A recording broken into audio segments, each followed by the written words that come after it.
Hello everyone, welcome back to my channel. Today's video actually was inspired by quite a few things recently. The first is a mini poem, a one-sentence poem that I have in my second novel, Paradise Found, and it is straight to the point, simple, it's a puncher, and I did that for a reason. Because it's one-line poetry, right? And it says, "Do not dumb down your art for dumb people." And someone asked, what does that even mean? And I said, that's a really good question, actually, because someone added it to Goodreads, and like it has a lot. It has like 5 likes or something like that.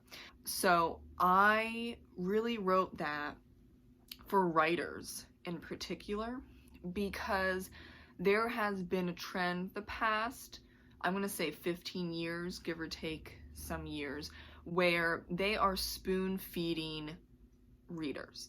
And what I mean by that is you can see it a lot in young adult, but also in adult fiction now. And I'm not too pleased about it. Now, what do I mean spoon feeding the reader your story?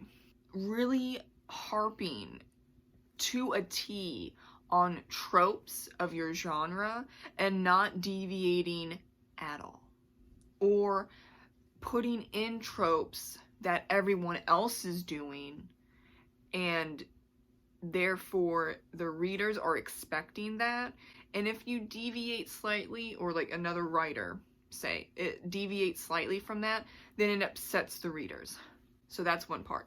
The second part is spoon feeding the plot and character arcs, and I mean that by a character or a godly narrator, or even multiple characters, will say this is going to happen, and then it happens exactly in the order, and no plot twists, or the plot twists are hinted at or told outright, and so it's not a surprise.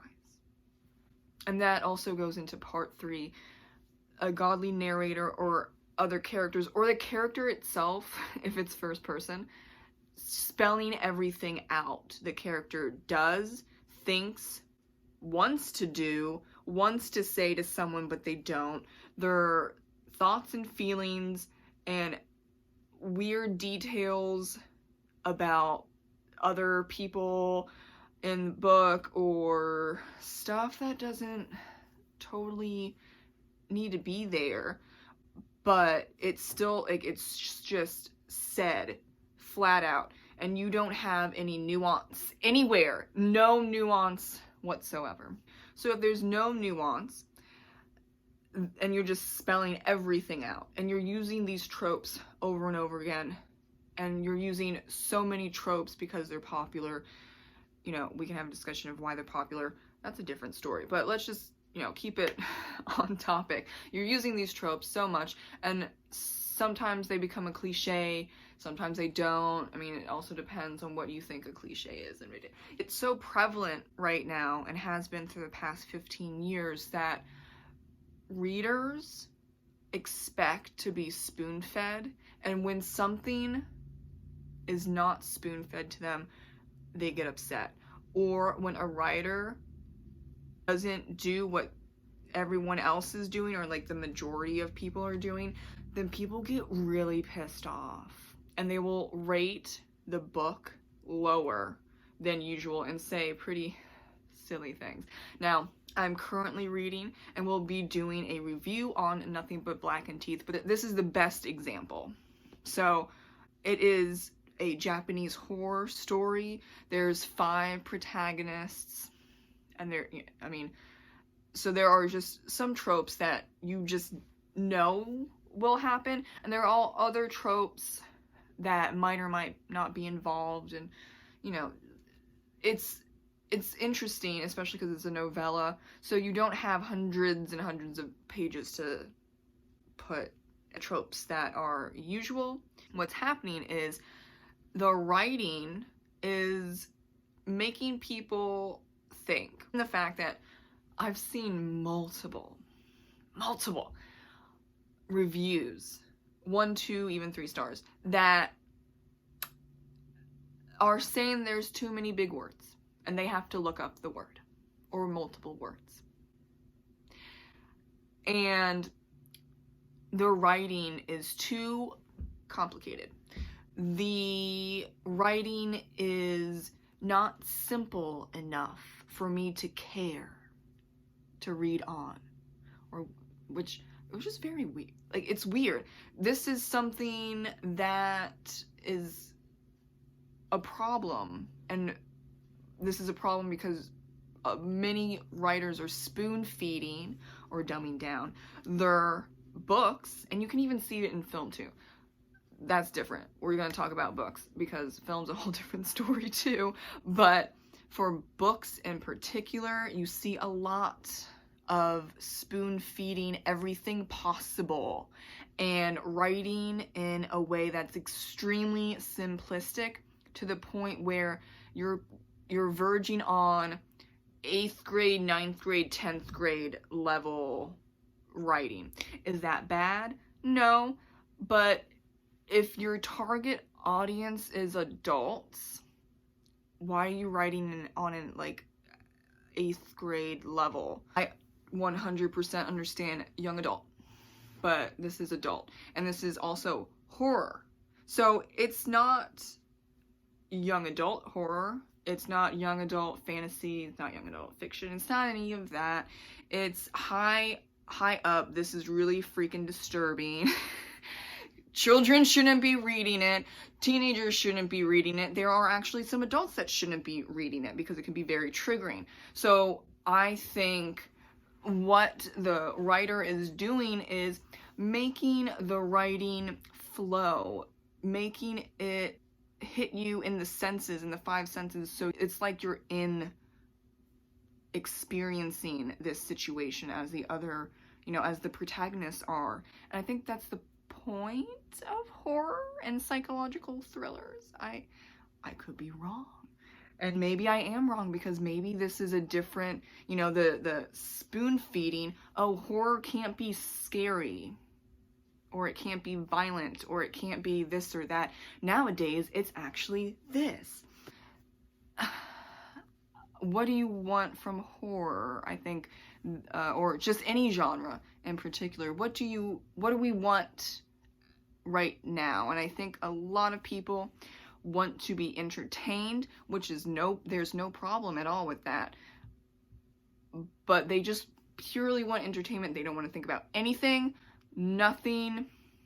They want it extremely simple. They want it spoon-fed to them. They do not want to think it out in a fun way, even, or a logical, or like an analysis, anything. They just want it to be there, all on the page, every single page or every chapter. It needs to be easy. Now, you can have an entertaining book that makes you think. You see that a lot with film.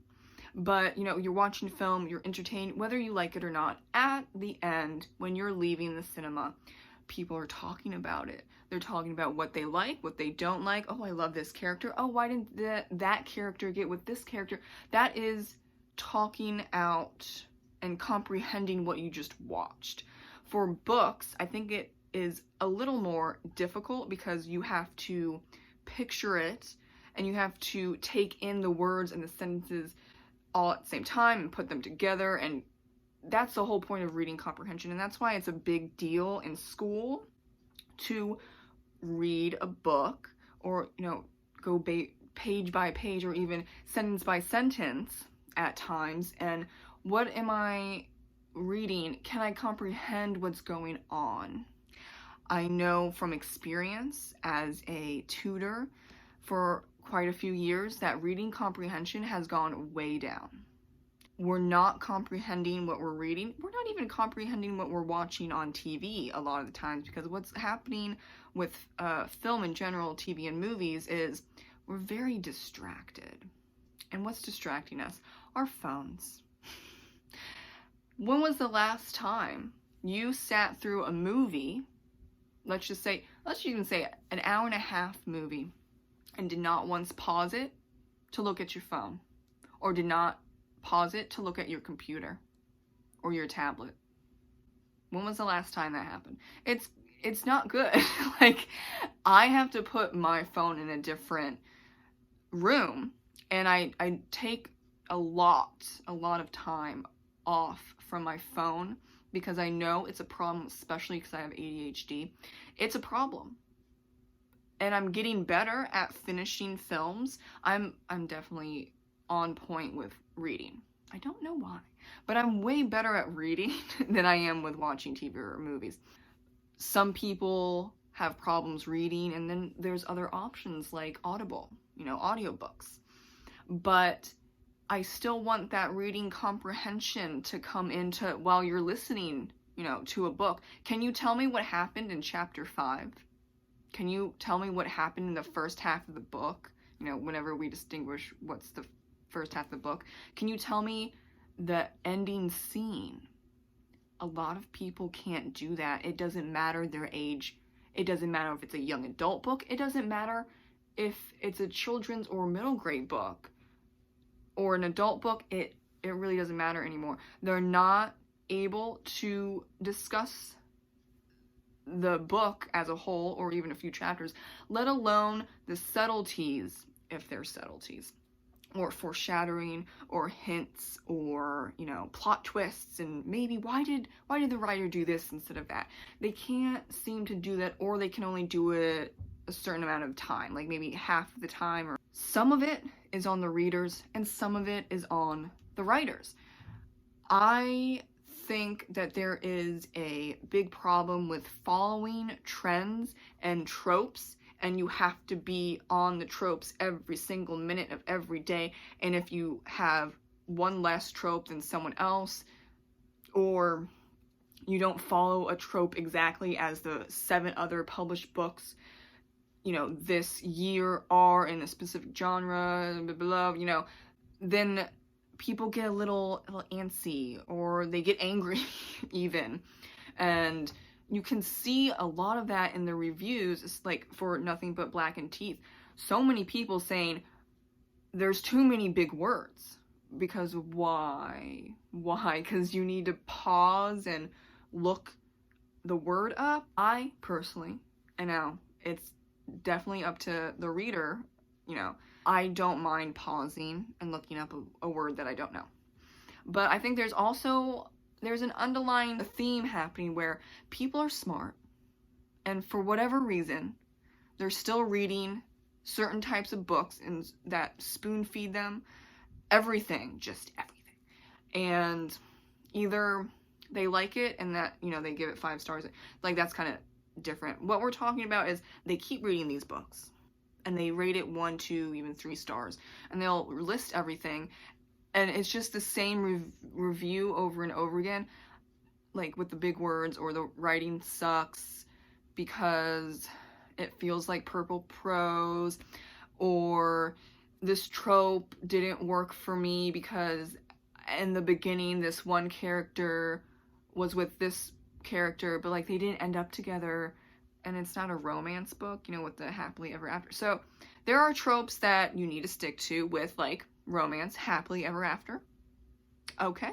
But there are other tropes where it's just, do you need like 50 different tropes in a book? I don't think you do. But people are familiar with the tropes. They get comfortable with the tropes, and then they also get extremely comfortable with a character or a godly narrator telling everything about a plot, or telling everything about a character's inner dialogue or inner wishes. And so it will say so explicitly, this character wants to do this, this, and that, and then the character says it to the group of characters, and then their characters agree or disagree, or maybe they have like a fight or whatever, but then on the same page, we're eventually on the same page anyway, and then they go do it. Where's the fun? And where's the thought process where you have to think things out? You're not thinking things out. You're just going along with it because it's all said, and it's is wrapped up in a nice package, if you can call it nice. I wouldn't say nice, but it's all wrapped up in a nice package, and at the end it's just plopped there, and you're like, okay, next book, and it's over and over and over again with the same books, same type of storytelling, same type of tropes, in a specific order as well.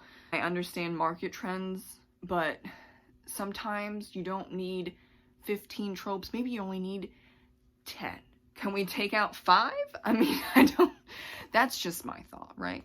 I will give you example on how I changed up a trope that happens in young adult, new adult, it's just there, right? The love triangle or the square angle. What is a square angle? Square. I don't know what you call it, but it's a square, right? Because there's 4 people involved. I really focused on switching up the trope of 2 girls fighting against each other because of a boy. Can't stand it. Don't want to read it. There's too much of it. And a lot of people agree. So in my first book, A Patriot's Tale, we have Lily, Henry, Clayton, and Savannah. Henry and Savannah knew each other as childhood. Savannah went away. Lily had met Henry. Isn't that cute, right? And then Lily met Clayton. She thinks that Henry's dead. Well, turns out he's not. And so there's a triangle right now. But then Savannah comes back with her brother, who runs a militia in South Carolina. And now we have a problem. Or is it a problem? You would guess that they're going to butt heads. They're going to fight. They're going to be catty. They're going to fight after a boy. I specifically wrote Savannah and Lily becoming friends, and specifically talk about how we're not going to fight over a boy because there's other problems going on, like, oh, I don't know, the American Revolutionary War, where people are dying, right? But you see young adult, new adult, adult fiction where it doesn't matter. It's just laser focused on catty girls going after a boy or 2 boys, whatever. It's not about this relationship, or these relationships, I should say, multiple relationships going on, because there's a war happening, and everyone that is involved has lost someone or something. Lily and Savannah know that. They have PTSD from that. What they've witnessed and what they've gone through to fight for their freedom is more important than a boy. Plain fact. They understand that, and they don't want to have anything to do with the cattiness or the jealousy aspect or anything, involving that type of trope. So they become friends, and that was very specific because there are quite a few people that they're just sick of that trope. They don't want that anymore. They don't want to read it anymore. And I definitely agree with them. That's why I changed it. I have gotten more reads, especially on Wattpad, when it was on Wattpad, but can I get more, book buys if there was a cattiness trope involved? Maybe, probably, but I'm going to do what I'm going to do with my characters and what's best for my story and for my characters and ultimately for my career. And I'm not going to do the cattiness trope. I'm not going to do the trope of having 2 girls fight over a boy in the middle of a war. I've seen that happen in many books. Like, there's a war going on and people are dying, but oh my god, I really want this boy and I'm gonna punch you in the face and we're gonna get into a fist fight because that boy is hot. I don't want that. I don't want to read that either. So why would I write that if I don't want to read it, right? That is a very specific example, but that is an example of what's happening. And were there people that were disappointed that they didn't fight it out? Yeah, because that's what people expect. Whether they like it or they hate it, it's what people are expecting. Now, this is specifically for horror novels or like psychological thrillers. the finals girl. Now, what is the trope of the finals? Well, you see it in the film too, but it's like, usually it's like the virgin or like the good girl, usually blonde, usually blue-eyed, very pretty, popular, but not nasty. Usually like the really mean girls are killed off, right? But the finals girl is really the one at the end of the horror book movie that ultimately kills the supernatural being or the serial killer or the stalker, or what. In The Only Good Indians, Stephen Graham Jones changes that to, I think Denora's like, she's in high school, she's like 14, 15, which usually does not happen. It's usually, 17 to 26-year-old girl. She's also Native American, so those two things already, we just kicked the finals girl trope in the butt. It's gone, okay? But another huge thing with that particular trope is the finals girl is like, she's smart enough that she survives, but there's so much screaming and so much running away and just nonsense. And it's either someone saves the girl, she gets a bout of rage and then kills the antagonist, or it's like an accident somehow, and then the antagonist dies. So there's like those three main ways to end it. What Stephen Graham Jones does is not any of that. Okay? And then a lot of people, like I said before, they said outright, this isn't a horror book. Why? Well, he totally flipped the finals girl on its head, that trope, which a lot of people have said it's a cliche at this point. It's really annoying. Can you do something else? And so those people liked it, or maybe they were just talking smack to, be cool, whatever, but then they ultimately were like, no, I don't like it, it sucks. So it could be them as well, but it was enough that people enjoy The Only Good Indians at the end, but there are a lot of people that don't, because they are so used to the finals girl trope, and he broke it apart, and what's left of it? I think a very fascinating, very fitting ending to that particular book. And I think that we need more, like, use the tropes, yes, don't use a crap load of tropes all at once in a particular sequence, so there's no deviation and there's like no originality, because you're spoon feeding everyone. Tropes are there for a reason, but you need to mix it up. Like, you need to mix it up, you need to do more, put the tropes in different orders, like do a jig with them, or don't use 20, use 10. We need to do better for the readers, and I think the readers need to be more vocal and stick to their guns and say, I like this, and I'm going to read books like that. I'm not going to read books, and I'm not even going to hate read the books that don't do that, because you're still giving them money. Like, let's be honest. Another thing that I've noticed, and this is really with Nothing But Black and Teeth, the people that want to go into different genres of books, but they have no idea, and so they read a legitimately good horror, in this example, book, but they've watched silly horror movies, or like their introduction to horror books is very tropey or like very cliche, and it just, they've gotten used to that, and then they try something else that's like a legitimately good book, and they're like, I don't get it, what do I do? Mark it 1 star and say there's too many big words. That's a problem. That's a problem I see a lot.